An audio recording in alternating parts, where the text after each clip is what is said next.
Welcome to the Problematic Gaze with me, Dr. Lee Arnott. And me, Dave Moore.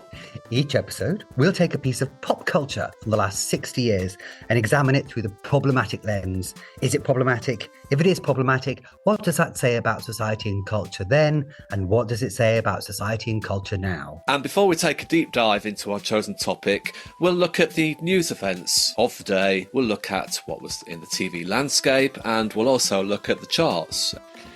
Are you recording? Are you recording? I'm recording. Yes. Yeah, I'm definitely recording too. I'm recording. Just double check it. I'm definitely recording. Yeah, great. Thank you. Okay, hello, gazers. Hooray! Oh, hello, gazers. Hi, how are you? Nice to join us. Sorry, it's got a bit sidetracked there. It's checking that we were actually recording this time. Yes, because unfortunately, this episode may become known as the cursed episode of The Problematic Gaze, because actually we did record this episode last week, didn't we, Dave? Last Sunday. Lovely Sunday afternoon. We did. Our own leisure. We were just funny all the way through, weren't we? Just having a real good old laugh. And then what happened at the end? So funny. And then at the end, we realised that we hadn't pressed record. Or rather, the technical department hadn't pressed record. They have been sent down to the PG Towers basement for their punishment. So that was hilarious, wasn't it? So P45s were issued left, right, and centre, I tell you. Yeah. And they've been flagellated all week. And so we thought we'd re-record, mount a remount, as they say in the biz. We thought we'd do that on the Monday, but then I had my little introduction to Mr. Norovirus.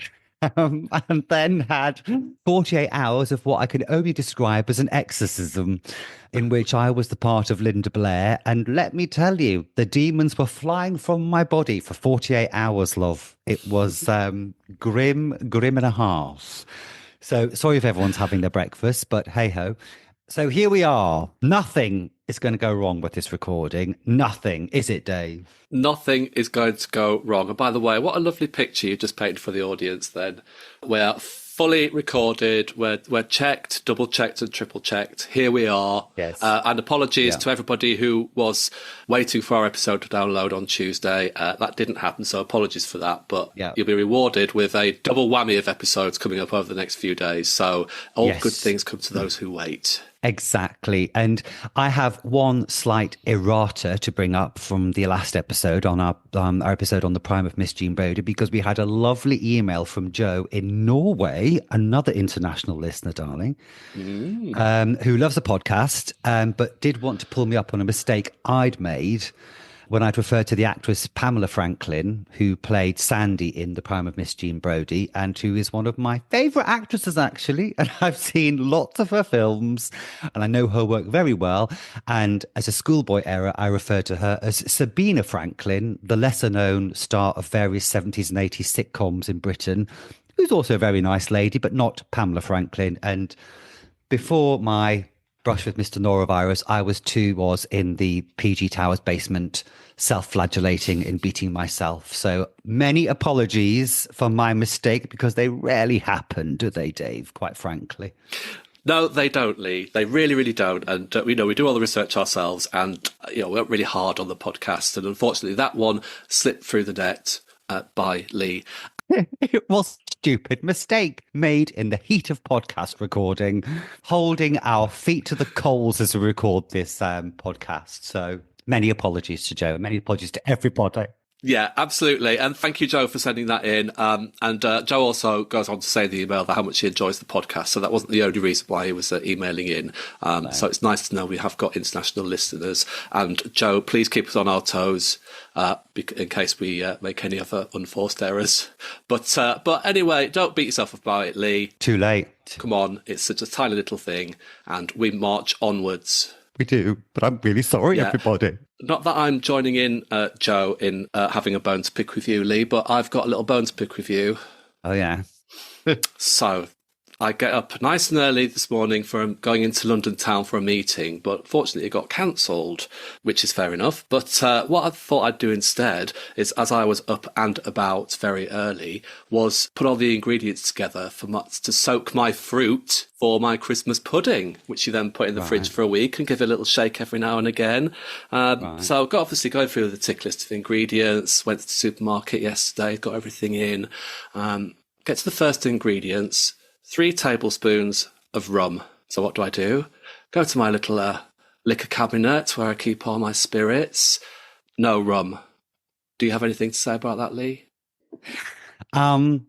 What's your favourite tipple when you come up here? All right, everyone knows I like a rum. I've probably drank it, probably. But listen, you talked about doing research. You should have researched this yesterday when you went shopping. Don't be blaming me for your shortcomings. God, call yourself a Christmas chef. Just naturally assumed I'd have a plentiful supply of rum in my cabinet, but lo and behold, no. That was your first mistake, quite clearly, just assuming that after I had a visit, there'd be any rum left in the house. Come on. How long have you known me? So anyway, I had to go to the supermarket to buy the papers. It was Asda, and I had to go to the lady behind the counter and say, have you got any miniatures of rum that I could buy? This was at 9:30 in the morning. I had to very hurriedly kind of preempt it with it's for my Christmas cake, in case you thought I was complete person who couldn't survive the day without a little shot of rum. But lo and behold, they didn't sell miniatures, so I've got a full bottle of rum now. Ready for me. Which will be well and truly hidden for the next time you come. I thought you were going to tell the woman, well, I would have some, but my friend, they drank it the last time I was here. Have you got a little bottle for me, please? But actually, I'm quite pleased you didn't. So thank you for that. You're welcome. Let's gloss on. Okay, what are we going to be talking about this week? Well, we're going to talk about one of my favourite ever TV shows, which is Friends, an episode of Friends from May 2001. Gosh, 23 years ago.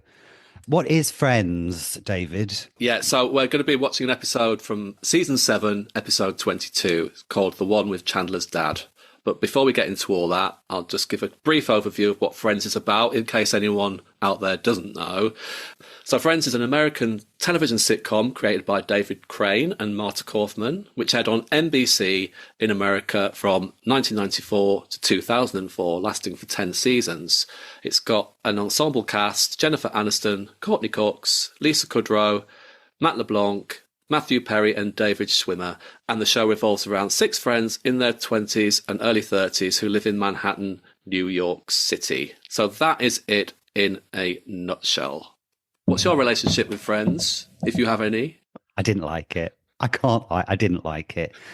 I always found it really twee, quite insufferable, very conservative, really heteronormative, and just kind of non-inclusive. I just wasn't into it. And in the 90s, if you said to people that you didn't like Friends, it was literally like you said you killed babies and I ate them. That's the reaction you would get. People would just be like, oh, you not like Friends, which of course made my antipathy towards it grow even worse. It's just something I was never into. So when you suggested this episode, I'm sure you heard my reaction last week. It was like, oh, God. Because we have had a note from the creative department on the 31st floor that even if, we don't like something, it's always good to pick some kind of positive out of it. I mean, it's only 22 minutes long. There's a positive. But actually, I digress. No. And I really thought, oh, my God, how am I not going to have a face like a slapped arse throughout this recording? But actually, I have to say, as a historian who has specialized in researching historical performances of masculinity and femininity, this was a fascinating piece of turn of the century American masculinities, which we will get into when we discuss the episode. I still thought it was a pile of shite, Dave, I'm not going to lie, but it was a thing. What's your relationship with Friends?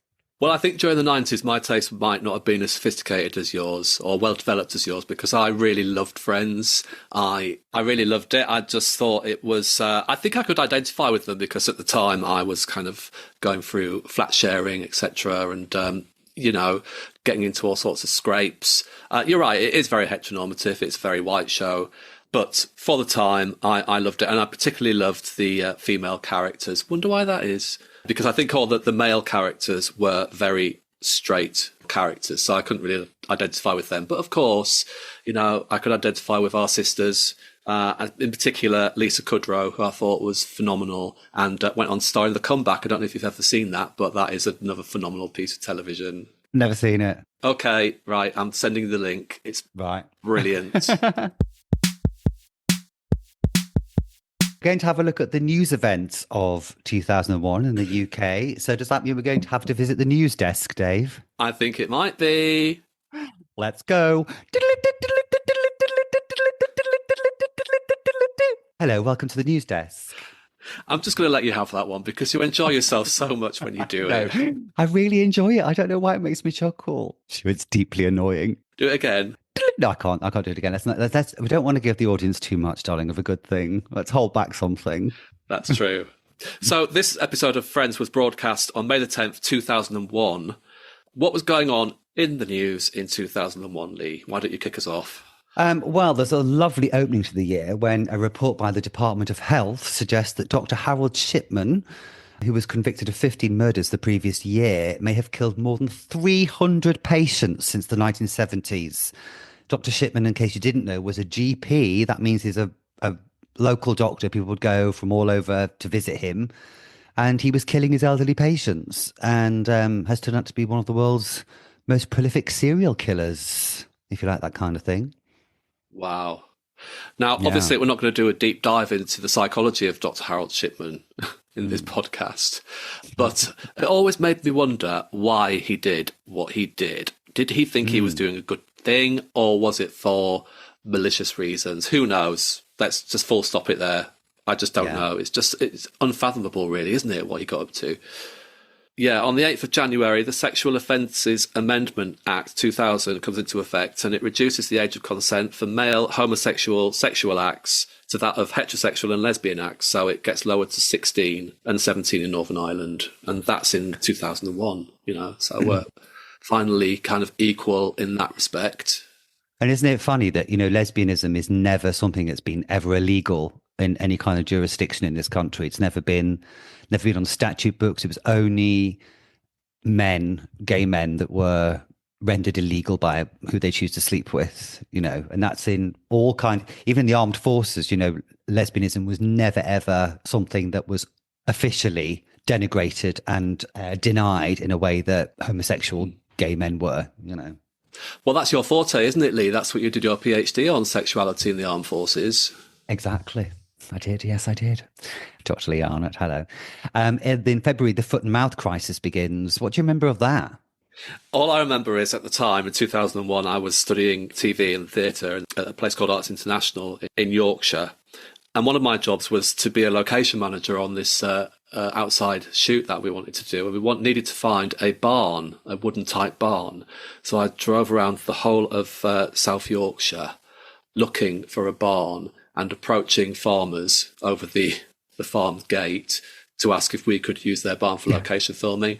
And I'm from the BBC. Yeah.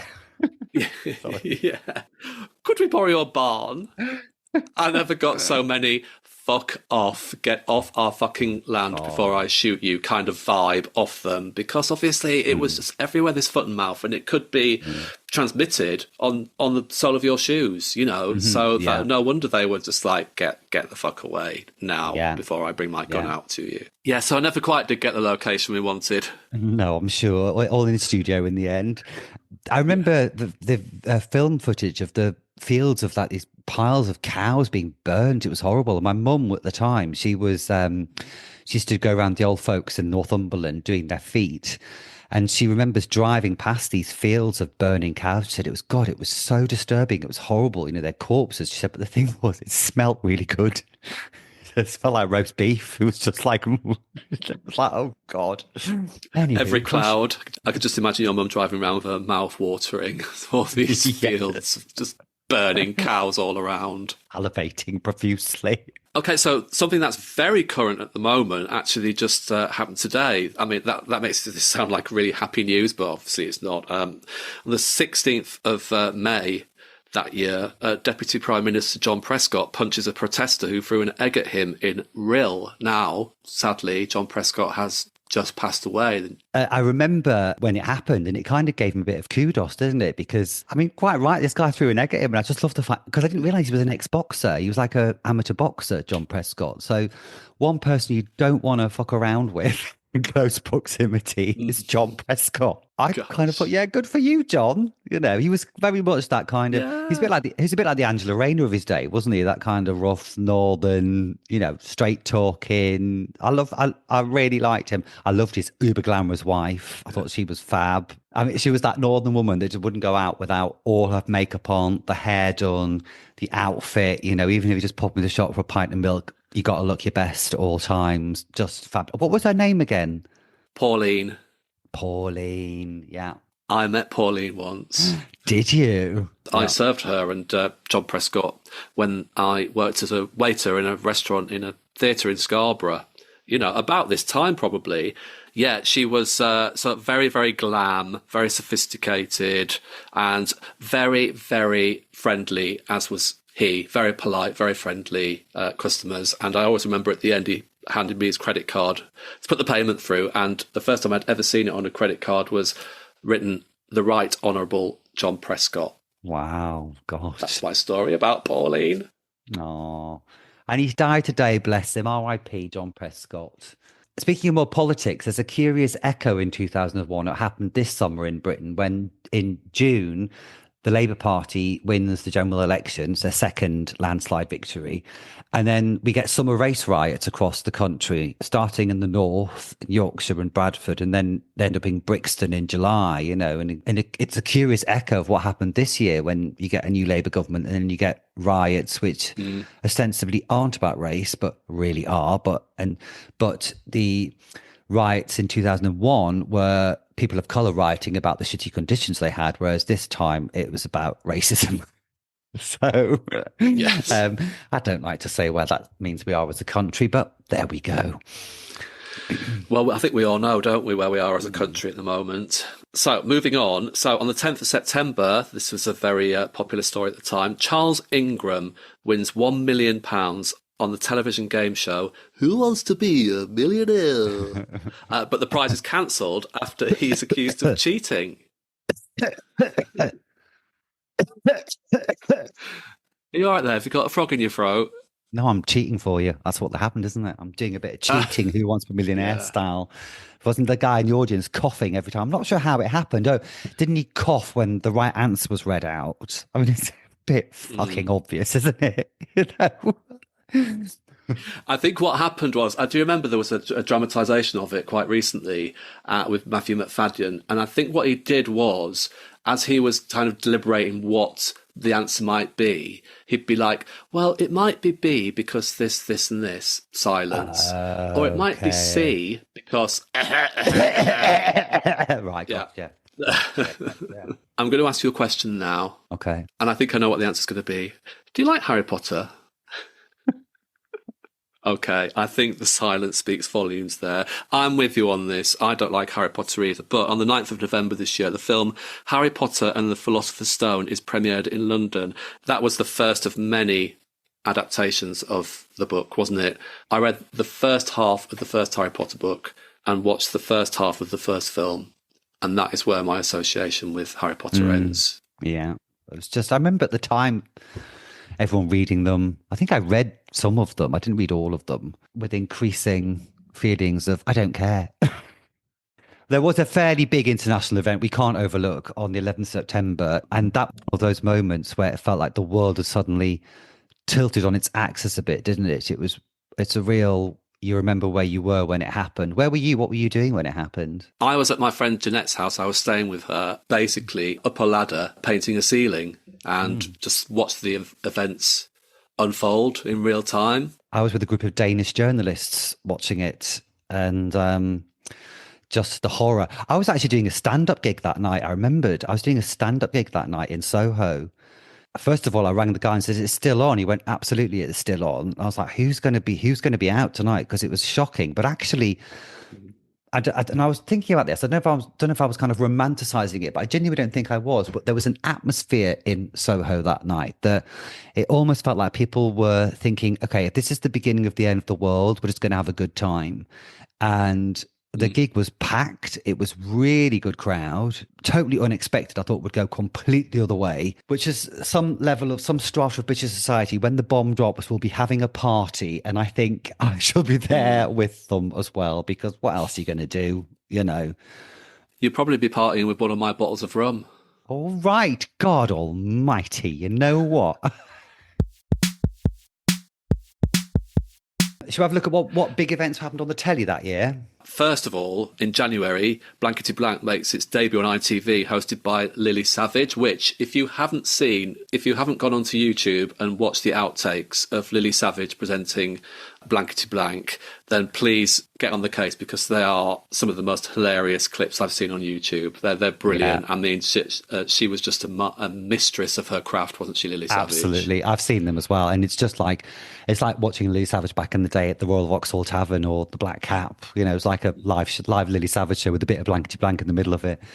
Do you remember Pop Stars started that year? Pop Stars was a reality show that put together a 5-piece band that would eventually become Hearsay, and they will release what will be the biggest selling debut single later in the year, Pure and Simple.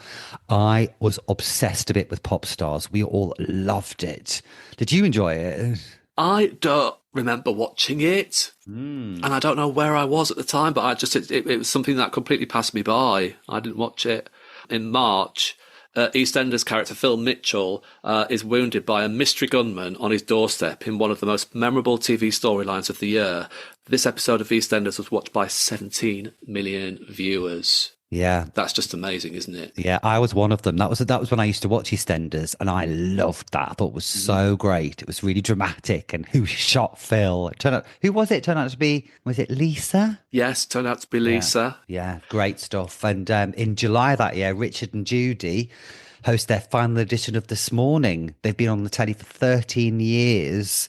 And then we'll start their own Channel 4 series in the autumn. And that was big news. Yeah. So in July, the US series Will and Grace, the country's first primetime gay sitcom, makes its British television debut on Channel 4. I used to love Will and Grace. I think I preferred it to Friends, to be honest with you. Right. In particular, Karen Walker was a bit of my spirit animal. Yes, I mean, great. She's a legend, isn't she? I wasn't really into it, but when I saw it, I enjoyed it, you know. But I remember Karen was obviously the standout character, because everyone else just looked a bit boring in comparison, didn't they? Yeah. And more kind of lovely stuff. And in July as well, Brian Dowling, an air steward from Ireland, wins the second series of Big Brother. You know, reality shows become a massive thing, and Brian was so great, and it was so great to see a gay guy win it, you know, and he was so lovely. Do you remember him? Yes, I do. I mean, I was addicted to Big Brother, even as early as the second series. I loved it. And, you know, for a gay guy to win, particularly in 2001, where there was still a lot of prejudice towards gay people in the UK, you know, to see this guy win and be so unashamed of his sexuality and being so forthright, I just thought it was a really nice step forward. Yeah, me too. Ab Fab's back after a 5-year break. Ab Fab comes back for a full series in August on BBC One. Hooray, the girls are back in town. Friend of the podcast. Yeah. And gosh, in December, Ant and Dec present their final editions of SMTV and CD UK, the kids shows they presented.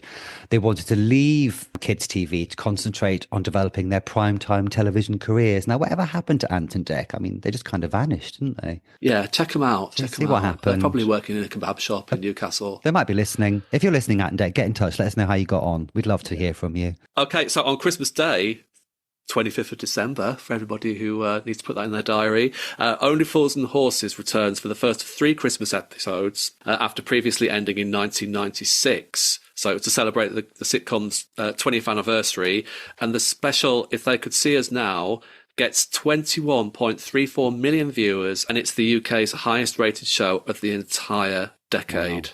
That's amazing, isn't it? I mean, huge cultural lodestone, Only Fools and Horses. You know, I'm sure there's an episode there we could probably dig into for a future podcast of ourselves. You know, there's some really dodgy stuff in the early seasons. Yeah, and Lee, I think it's worth noting Del Boy's catchphrase, because this is what might happen to us if this podcast takes off. Which is? This time next year, we could be millionaires. Yeah. This time next year, millionaires. The year after, the Royal Albert Hall. Oh, we've got the master plan. It's in swing, love. It's in swing. It's swinging.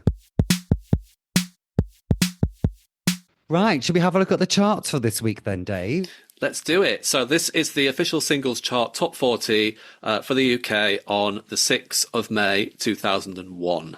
The only thing, I recognise some names. Obviously, Snoop Dogg is there. Faith Hill is there. Linkin Park. But obviously, I don't know any of their songs. The first song I recognise is Uptown Girl by Westlife at number 33. Now, I should mention just right now about Westlife. Have you seen the boy band documentary on the BBC? It's brilliant. Yes, I have. It's so good. Any listeners out there who want to tune into that? It's great. It kind of talks about, you know, the rise of the boy bands like Take That, Westlife, Blue, Five, etc. And it talks about the rise and then the fall, the infighting, and what happens to pop stars once their star has waned somewhat. And it's a fascinating insight to that world. Yeah, it's really good. So we go into the top 30. Well, there's one for you at number 30. Madonna's there with What It Feels Like for a Girl. That's on its way down after peaking at number 7. I'm Like a Bird, Smelly Furtado, number 29. Oh, talking of pop stars, Pure and Simple, number 24 for Hearsay. There it is. But the top 20 is looking a bit more promising, actually. We've got, well, number 20, Fatboy Slim, don't know the song. Number 18, Teenage Dirtbag by Wheatus. I mean, that's a big one. We know that one, for God's sake. Even as gays, we know that one. But speaking of tunes, number 17, You Can Fill My Hole Again by Atomic Kitten. Come on, now we're talking. I sing that every single time that comes on. So do I. So immature. It's so puerile. Baby Bunton at number 16. Baby Bunton. What took you so long? That was her first solo foray, wasn't it? Yeah. Was it? I don't know. But I've got a lot of time for Baby Emma Bunton. I think she's great. She's great in Ab Fab as well. Yes, I have as well. Yeah, she is. Number 15 for you, darling. All for you, in fact. Oh, Janet Jackson. Yes, I saw what you did there. Yeah, Janet Jackson. This is when I kind of deviated away from Janet Jackson. This was a little bit after my 80s and early 90s time for Janet. That was her peak, her pinnacle, in my humble opinion.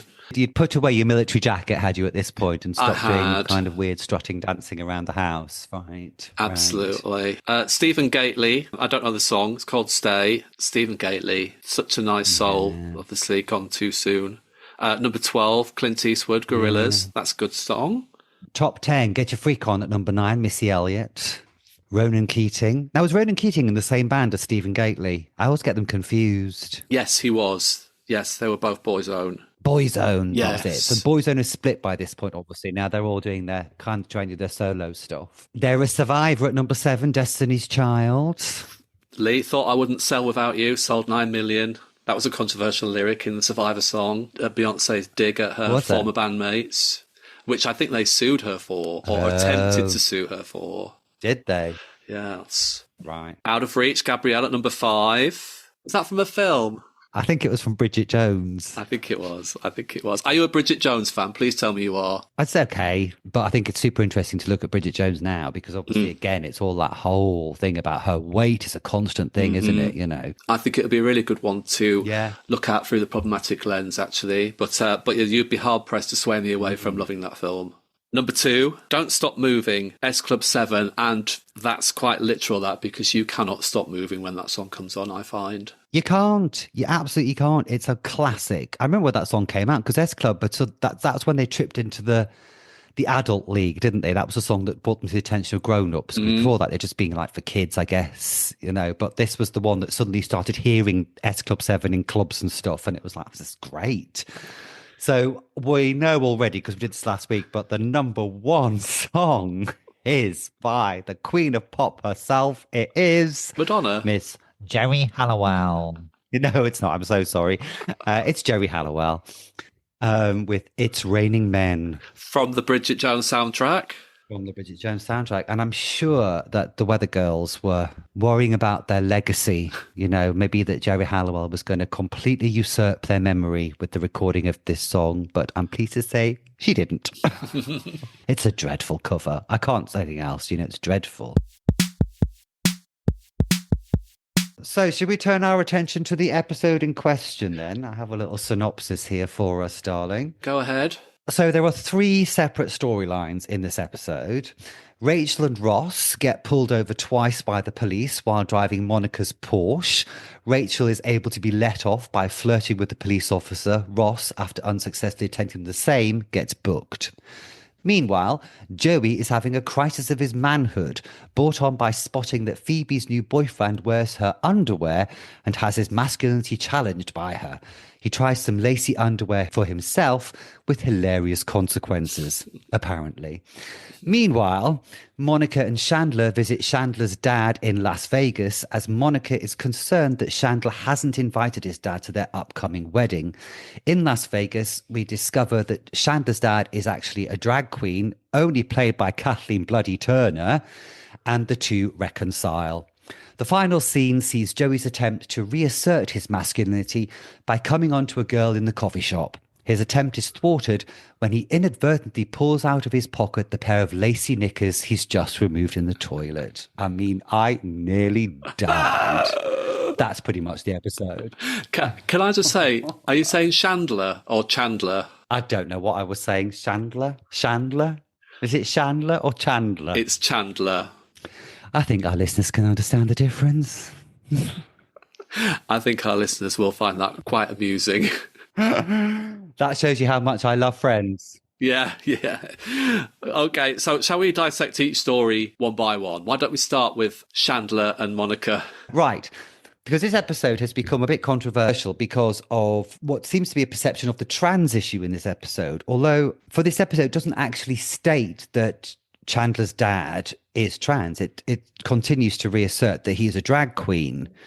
I did a bit of research on the kind of the history of trans and how research into trans, which has been going on for a long time, since well before the 1930s, and famously in the 1930s in the Institute of Sexology in Berlin in between the wars. But by 2001, there's a much higher visibility in mass media and celebrity culture for trans issues, as well as an increasing body of trans academic literature. And the year after this episode is broadcast, transsexualism is recognized as a medical condition, whereas before that, and so i.e. when this episode was made, it was classed as a mental illness. So it now becomes, it's increasingly recognized as a medical condition. It's not in someone's mind. This is an actual medical condition, which I believe is where it still stands. Now, I'm not an expert on the trans debate at all, but it seems that this episode is situated in a time of change when it's regarding trans visibility, but this episode still seems very rooted in, Chandler's dad is just a drag queen. He's not a trans woman. That's the way I seem to be presented to me. What was your take on it? Well, it's interesting that you say that it's not mentioned in the episode that Chandler's dad was actually a man who's transitioned into a woman, and at this stage is known as a drag queen, because I didn't realise that, and even watching it, I didn't pick up on that.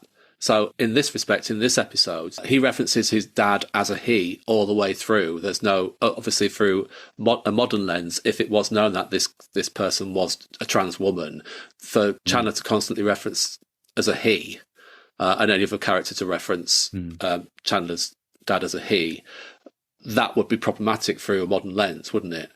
But I suppose in 2001, that wasn't problematic. And in particular, if it wasn't referenced that Chandler's dad was a male who's transitioned into a woman, all they're stating at the moment in this episode is that they're a drag queen.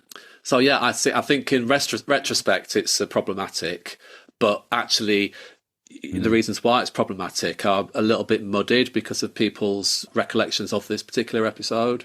Yes, I don't know what the storyline with Chandler's dad goes on to lead to, obviously, but certainly from my view of this specific episode, like in RuPaul today, you know, if one of the queens is not in drag, they're referred to as he or they if they choose that. And when they're in drag, then they're referred to as she, which is the convention that this episode seems to adopt, apart from Chandler, who continues to call his dad he, even when he's Kathleen Turner in front of him. One of the elements, though, that struck me was Chandler's reaction to all this. And this is where one of the strands of masculinity we get in this episode is that Chandler can't handle it. He remembers being humiliated. You know, fair enough as a child, fair enough, you know, when gender identities are supposed to be very heavily prescribed for parental figures. But he does that kind of reasserting male macho behavior. You know, he'll have a beer. He'll be very, very, feels the need to over-assert his own masculinity in order to disprove any kind of connection or doubt of his own.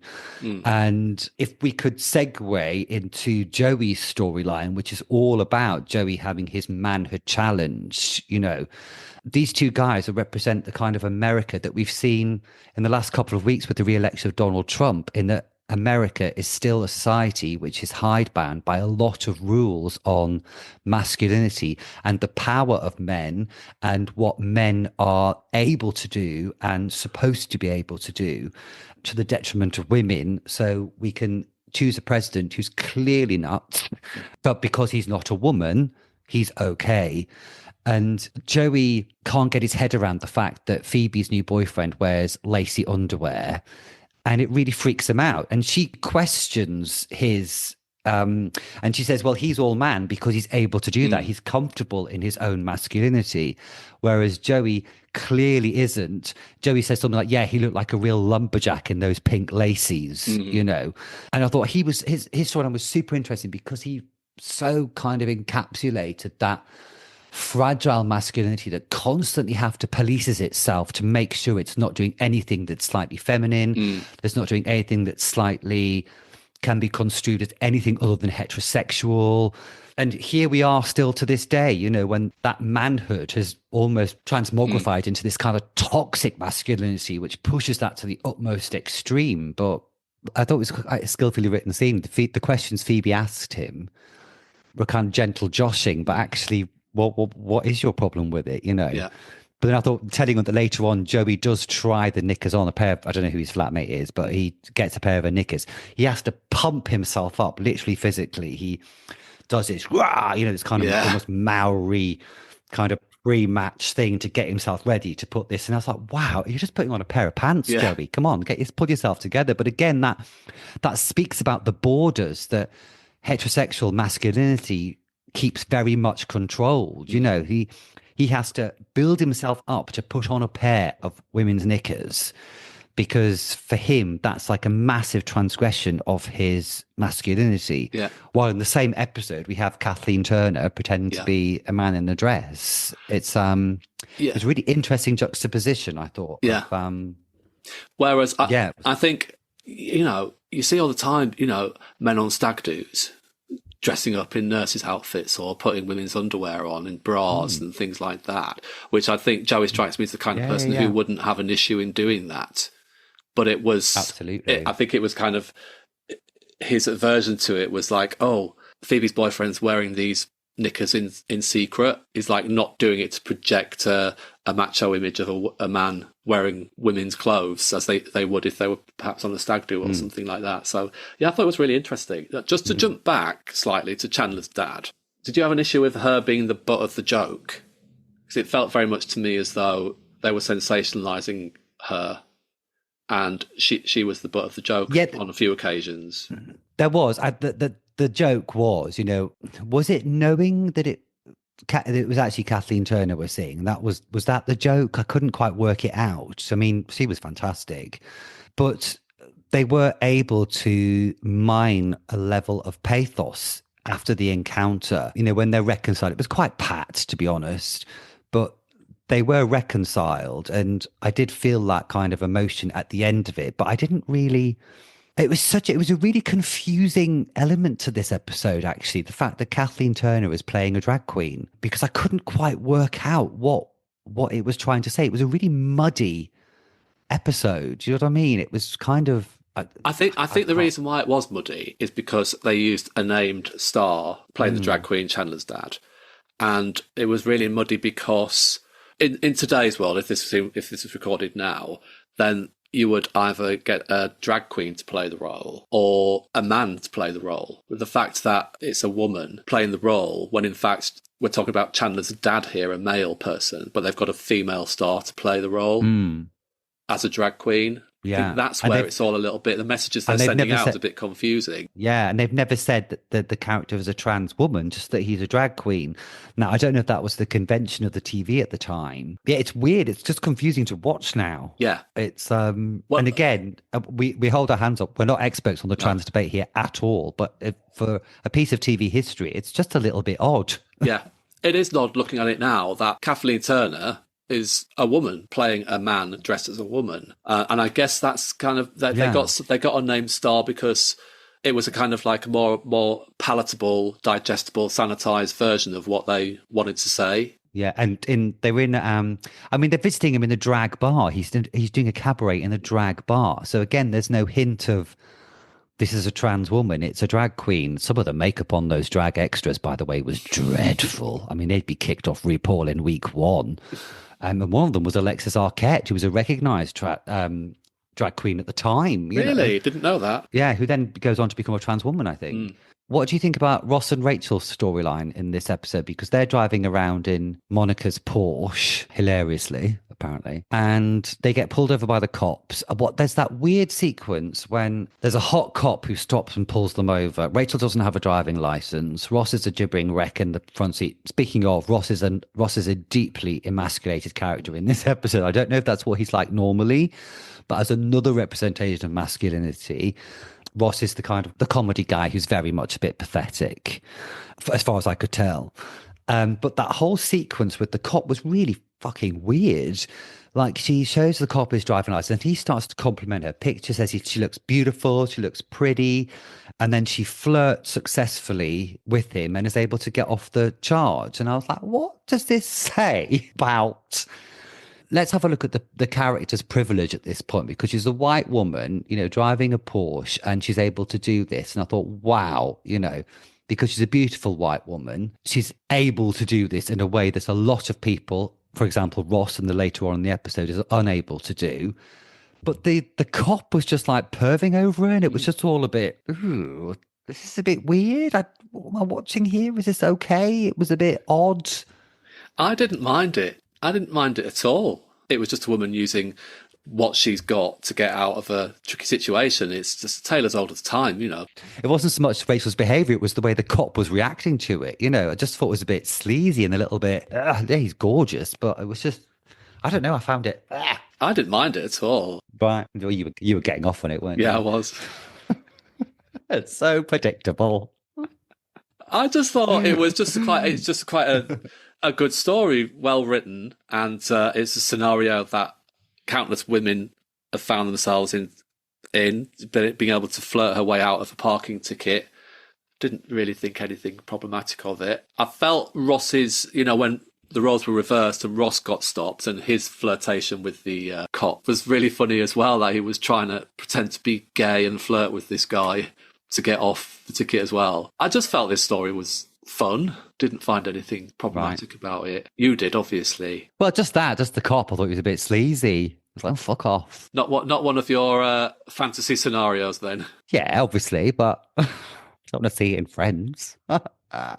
Friends is set in New York, isn't it? It is, although it's filmed in LA. Right, because the coffee shop, whatever it's called, is it Central Perk? Was that right? Central Perk? I mean, I count 35 people in that coffee shop and all of them were white. I know that a lot of shows from this time, like Sex and the City, have retrospectively addressed the problem, the fact they've have very few, if any at all, characters of colour in it. And it struck me as like, wow, this is supposed to be New York, Manhattan or wherever, and it's all white people. Yeah, the producers of Friends have retrospectively addressed that and said, that was a bad call on our part. It was whitewashed to a certain extent. Well, this episode is completely whitewashed. There's no people of colour in it at all, So, in conclusion, what did you think of this? Did you think it was a problematic episode? It was an interesting episode. Just interesting for the aspects of masculinities which it drew upon in order to tell its stories. I thought were interesting, but it was a thing. It lasted 22 minutes. Will I be rushing out to buy a box set? Will I buggery? But yeah, it was an interesting little piece of 2001, I thought. Yeah, it was. It was a real snapshot in time. And again, we talk about the 2000s all sort of merging into one in some sort of kind of like post-modern homogenization. But I think when you watch an episode like this from 2001, you can really see a very clear definition between then and now. Yeah, it wasn't hugely problematic for me. It was a nice little trip down memory lane. It was nice to see my girls again.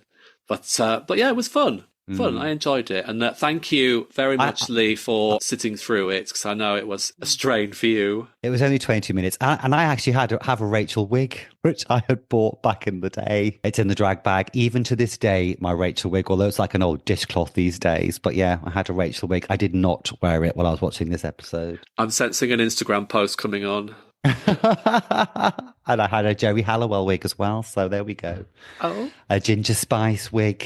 Got them from Escapade in Camden Town. Did you have a Union Jack dress? No, I didn't. I wasn't that much of a Spice fan. I was really. So that was Friends. That was Friends. We did it. Yeah, it was good. It was well worth a little watch. And I know a lot of our listeners probably have very fond memories of Friends. So it was nice to kind of sit down and just dissect a little episode and come out the other side relatively unscathed. With our friendship intact. Yes, exactly. Because we'll always be there for each other, Dave. So, Lee, that was Friends. Now, obviously, we're going to be recording our next episode imminently because we've got to catch up, so to speak. So, what are we going to be talking about next episode? Well, I am very, very excited about next episode because we're going to be talking about something for which I have been a fan of as long as I came skipping out of my mother in 1973, and that is Doctor Who. Yes, we are. I'm quite beside myself, actually. Now, we're going to be taking a story from the classic series from 1979 called City of Death. And I chose this episode because it still remains one of the highest rated Doctor Who's ever broadcast, partly because it was an ITV strike at the same time, but also because it's a great introduction to the classic series. And in fact, when the series was being brought back in 2004 to be broadcast in 2005, Russell T Davies suggested to Julie Gardner, one of the exec producers, that this is the story she watched to kind of get the essence of what Doctor Who is about, what it can do with time travel and stuff. And it's written by Douglas Adams, who obviously created The Hitchhiker's Guide to the Galaxy. It's on the iPlayer. It's only 4 episodes long. So yeah, that's what we're going to be looking at. It's Doctor Who's birthday on the 23rd of November, so we thought it appropriate to dip our toes into the Time Lord smorgasbord of 60 years of time travel. So that's what we're going to be doing. City of Death, Doctor Who, next episode. Fantastic. And set in Paris, I believe. So there'll be some nice little locations shooting there as well. A lot of guerrilla filming. They went over there one weekend, basically. It was a bank holiday. Did it on the sly, on the QT. Once didn't get any permits for anything. So it was just lots of shots of Tom Baker and his companion running around the streets of Paris, much to the hilarious consternation of Parisians who haven't seen Doctor Who, have no fucking idea what it is. And people are like, who are these two crazy people? Who's that guy with a long scarf running through the streets? That's quite entertaining to watch. So look forward to that. Oh, yeah, absolutely fantastic. Now, I am a fan of Doctor Who myself, but albeit not as huge a fan as Lee. So I'm really looking forward to getting Lee's professional insight into Doctor Who. So until next week, please don't forget to follow us on our Instagram account at Podcast Gaze. Twitter /X has fallen by the wayside, I have to say. Well, one step away from clicking off that. Yeah. So Instagram is the place to find us at Podcast Gaze, and we'll be opening our mailbag again next week. So if you want to email us, please do at theproblematicgaze@gmail.com. Yeah. Well, I think that went rather well, Dave, don't you? I think we've escaped the curse. No mishaps, no problems, no issues. Very, very good. We've beaten that curse. We certainly have. And just one more question for you, Lee. What is this big red button I see before me? Don't touch it! Don't touch it, Dave!